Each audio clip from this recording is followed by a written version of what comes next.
皆さんこんにちは、ネストリングスです。今回も僕たちのガチ 3on3 デッキでバトルをしていきたいと思います。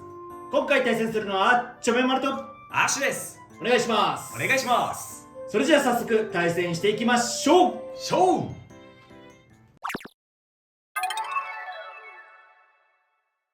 い、こちらがアッシュが使うガチ 3on3 デッキになります。デッキのカスタマイズと順番については前回の動画と同じになりますので、詳細についてはそちらの動画をご覧ください。はい、というわけでこちらがチョメマルのガチ 3on3 デッキになっております。ファーストウェイがシャークエッジ 160LF です。環境的にエレベートが増えるのかなって思って、なのでそのエレベート対策としてシャークエッジを使いつつ、その身長を低くした LF を使って相手のエレベートを使ったカスタマイズのベイをバーストさせるコンセプトでこのカスタマイズにしてあります。で、セカンドベイがティラノビート 960U です。こちらのベイは前回のバトルとかでも使用していて、相手のベイの姿勢を崩したり、またはオーバーやエクストリームフィニッシュを狙えるようなカスタマイズにしてあります。そしてサードベイがウィザードロッド 360B です。こちらは安定してスピンでワンポイントを狙っていきたいなと思ってこのカスタマイズにしています。今回はこの3機でバトルをしていきます。それじゃあ早速やっていきましょう。シュートポジションを決めるじゃんけんをします。最初はグー、じゃんけんぽい。あいこでしょ。レフトサイドでお互いのファーストベイ、せーの、ジャン。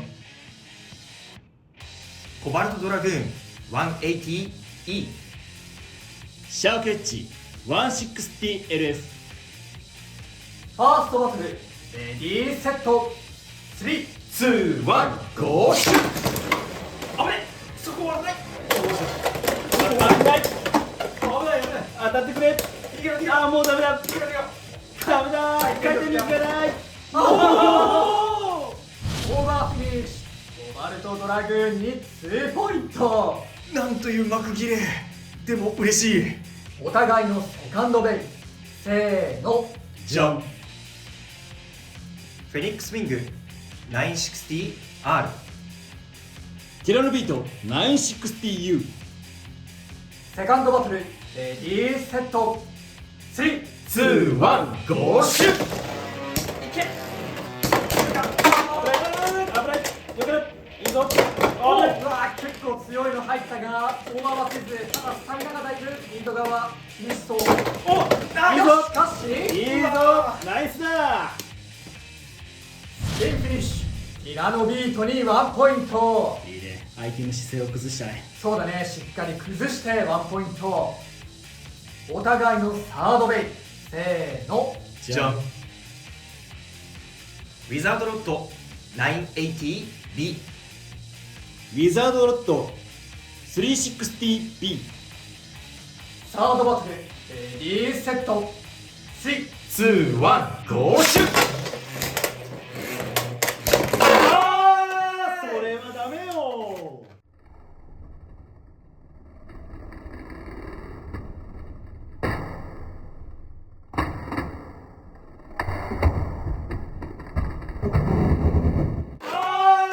それはダメよ。エクストリームフィニッシュ、アッシュのウィザードロッドに3ポイント。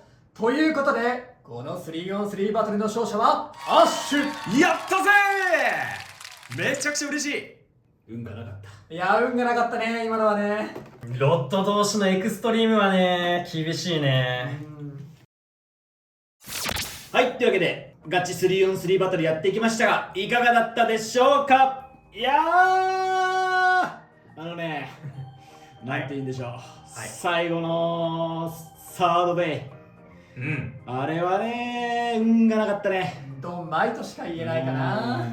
いやー、やっぱロット同士の対決って、そのお互いね綺麗に組んだのもあるし、そのシュート力のね差もあるかなと思ったから、そうだね。ストリングじゃなくてワインダーの方に変えてシュート力を増し増しでやったんだけどね、あれはねほんと運がなかったなっっていう試合だったな。そうだね、まあ言った通りなんだよね。ウィザードロッド B 同士の対決っていうのは基本的には綺麗に組めたか、どれだけ綺麗に組めてブレがなくてっていうのと、シュート力、どれだけパワーを乗せれたかっていうのは結構あると思うから、もちろんね、乗せすぎてエクストリームダッシュしちゃって負けちゃうみたいなパターンも結構見てきたから、そこも結構塩梅はあるかもしれないんだけれど、今回のはあんまり関係ないよね。本当に1というか、ドンマイとしか本当に言えないようなね。ロッド同士の対決で3ポイント失うはもう苦しいよ心がだってね、全然なんていうの、強いシュートしたんだけど、ラインにも乗ってないし、乗ってないね、スタミナも全然ロスしてないのそう綺麗ににかかわらずここに折ってアッシュのロッドがちょっとペッて触っただけで、そうだね、まあ飛ばされるね今のは本当に運がなかったっていう感じかな。いや本当にその言葉に尽きるね。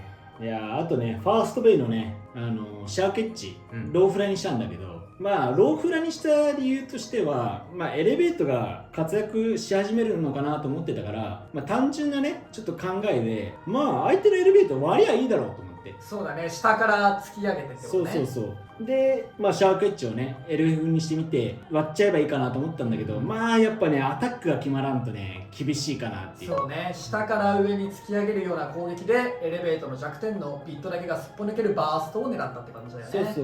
そうね、攻撃決まんないと厳しいっていうのと、まあ当たりどころによってもね、ちゃんと上に飛ぶかどうかっていうのは違ったりするから、まあ今回は綺麗に守ったっていう感じかな。そうだね。まあその代わりファーストベイとサードベイはちょっと散々だったんだけど、ちょめ丸。そうだね。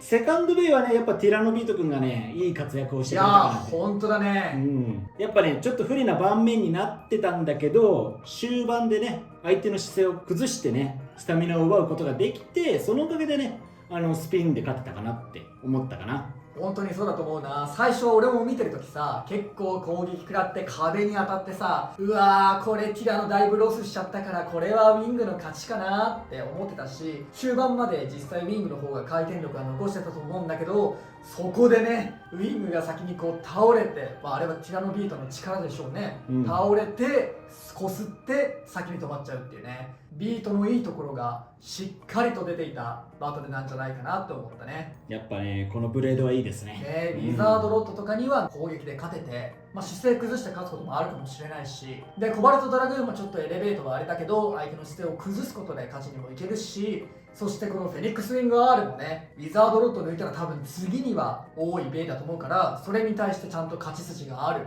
有効打を持ってる感じがするから、いやティラノビートいいねやっぱり。今の環境下だったらね全然使えるブレードだなって思うね、ということで、この動画が良かったらグッドボタンとチャンネル登録よろしくお願いいたします。それじゃあまた次の動画でお会いいたしましょう。バイバーイ。バイバーイ。